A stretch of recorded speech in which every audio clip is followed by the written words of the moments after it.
ഞാൻ റെപ്രസെൻ്റ് ചെയ്യുന്നത് Kerala artist ഫ്രട്ടേണിറ്റിയാണ്. Kerala artist ഫ്രട്ടേണിറ്റിയിൽ 7500 കലാകാരന്മാരുള്ളത്. ബഹുമാനപ്പെട്ട ശങ്കരൻകുട്ടി മാരാർ, മട്ടന്നൂർ ശങ്കരൻകുട്ടി മാരാറിൻ്റെ അദ്ദേഹവും എല്ലാവരും കൂടെ ഒരുമിച്ച് നേരം നടത്തുന്ന ഒരു സംഘടനയാണ്.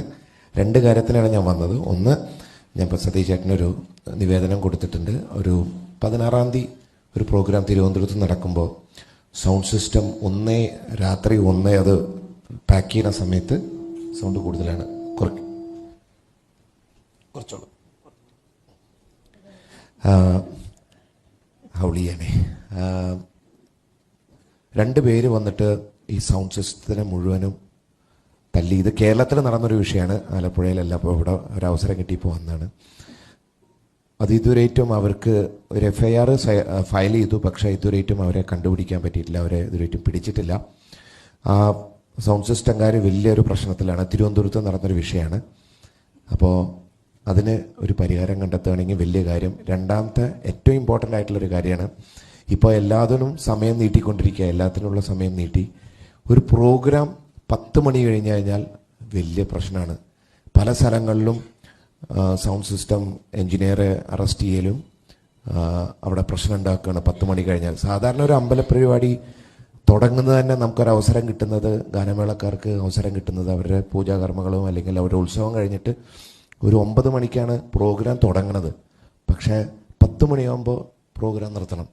എന്നാൽ മറ്റുള്ള കുറേ കാര്യങ്ങളെല്ലാം ഇപ്പോൾ സമയം നീട്ടി പോകുന്നുണ്ട്. അത് അതൊന്നൊരു പ്രശ്നമില്ല, നമുക്കതിൽ പരാതിയില്ല. പക്ഷേ എന്തുകൊണ്ടൊരു 10 മണിയാകുമ്പോൾ പ്രോഗ്രാം നിർത്തണം? കാരണം പല കലാകാരന്മാർ ഇതിൻ്റെ പേരിൽ പ്രശ്നങ്ങൾ ഫേസ് ചെയ്യുന്നുണ്ട്. അത് കേരളത്തിൽ എനിക്ക് തോന്നുന്നില്ല ലക്ഷക്കണക്കിന് കലാകാരന്മാരുള്ളത്. ക്ഷേത്രകല മുതൽ ക്ലാസിക്കൽ മ്യൂസിക് അല്ലെങ്കിൽ ഗാനമേള, കഥാപ്രസംഗം, നാടകം, ഇങ്ങനെയുള്ളവർക്കൊക്കെ 10 മണി വരെ സമയമുള്ളൂ എന്ന് പറഞ്ഞു കഴിഞ്ഞാൽ അത് നമുക്ക് വലിയൊരു ചാലഞ്ചാണ്. അപ്പോൾ അതിനൊരു പരിഹാരം കണ്ടെത്തിയാൽ വലിയ കാര്യമായിരുന്നു, കലാകാരന്മാർക്ക് വലിയൊരു ഉപകാരമായിരിക്കും. 2 കാര്യം. ഒന്ന്, ഈ തിരുവനന്തപുരത്തുണ്ടായ സംഭവം, മൈക്ക് ഓപ്പറേറ്ററെ ആക്രമിച്ചു എന്നുള്ള സംഭവം ഗൗരവതരമായി ഇടപെടാം. ഇന്ന് തന്നെ DGP ആയിട്ട് വിളിച്ച് സംസാരിച്ച് വേണ്ട കാര്യങ്ങൾ ചെയ്യാം. പിന്നെ ബാറ് 12 മണി വരെ തുറക്കാം, പരിപാടി 10 മണി വരെ പാടുള്ളൂ എന്ന് പറയുന്നതിനെക്കുറിച്ച് വലിയ ആക്ഷേപം വന്നിട്ടുണ്ട്. അപ്പോൾ അത് ഗൗരവതരമായി പരിശോധിക്കേണ്ടതാണ്. ഈ ക്ഷേത്രങ്ങളിലൊക്കെ പരിപാടി അവിടുത്തെ ചടങ്ങ് കഴിയുമ്പോൾ തന്നെ 8 മണി 9 മണി കഴിയും. പിന്നെ പ്രോഗ്രാം അവതരിപ്പിക്കാനുള്ള സമയം കിട്ടുന്നില്ല. വലിയ പരാതിയാണ് വരുന്നത്. തീർച്ചയായിട്ടും അത് എക്സ്റ്റെൻഡ് ചെയ്യും, ഒരു സംശയ കാര്യം വേണ്ട. കേരളത്തിലെ ഇത്തരം പരിപാടികൾ നടക്കേണ്ടത് അങ്ങനെ ഉത്സവപ്പറമ്പുകളിലും പെരുന്നാൾ നടക്കുന്ന സ്ഥലങ്ങളിലൊക്കെ തന്നെയാണ് കലാപരിപാടികളും കാര്യങ്ങളും നടക്കേണ്ടത്. അവർക്ക് പൂർണ്ണമായിട്ടുള്ള പ്രൊട്ടക്ഷൻ കൊടുക്കും.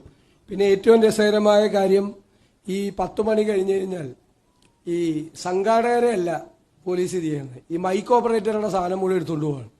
എന്നിട്ട് 6 മാസം കൊണ്ട് പോലീസ് സ്റ്റേഷനിൽ വയ്ക്കുകയാണ്. ഈ പാവങ്ങളുടെ ഉപജീവന മാർഗമാണ്. അത് അവിടെ നിന്ന് തുരുമ്പെടുത്ത് പോവുകയാണ്. അത് ഒരു കാരണവശാലും അനുവദിക്കില്ല. കാരണം ഈ 10 മണി കഴിഞ്ഞ് പരിപാടി പോയാലും മൈക്ക് ഓപ്പറേറ്റർ അല്ല അതിന് ഉത്തരവാദി, സംഘാടകരാണ്. സംഘാടകർക്കെതിരെയാണ് അങ്ങനെയാണെങ്കിൽ നടപടിയെടുക്കേണ്ട നിയമം അനുസരിച്ചിട്ട്. മൈക്ക് ഓപ്പറേറ്ററുടെ സാധനങ്ങൾ എടുത്തുകൊണ്ട് പോകുന്നു എന്നുള്ള വ്യാപകമായ പരാതി വന്നിട്ടുണ്ട്. ഈ 2-3 കാര്യങ്ങളിലും ഗൗരവതരമായി ഇടപെടുകയും നമ്മുടെ തീരുമാനം അനുകൂലമായ തീരുമാനം ഉണ്ടാവുകയും ചെയ്യാൻ വാക്കുകയാണ്. അങ്ങ് ഈ പരിപാടിയിൽ വന്നതിലുള്ള പ്രത്യേക നന്ദിയും കൂടി ഞാൻ പറയാം. തീർച്ചയായിട്ടും.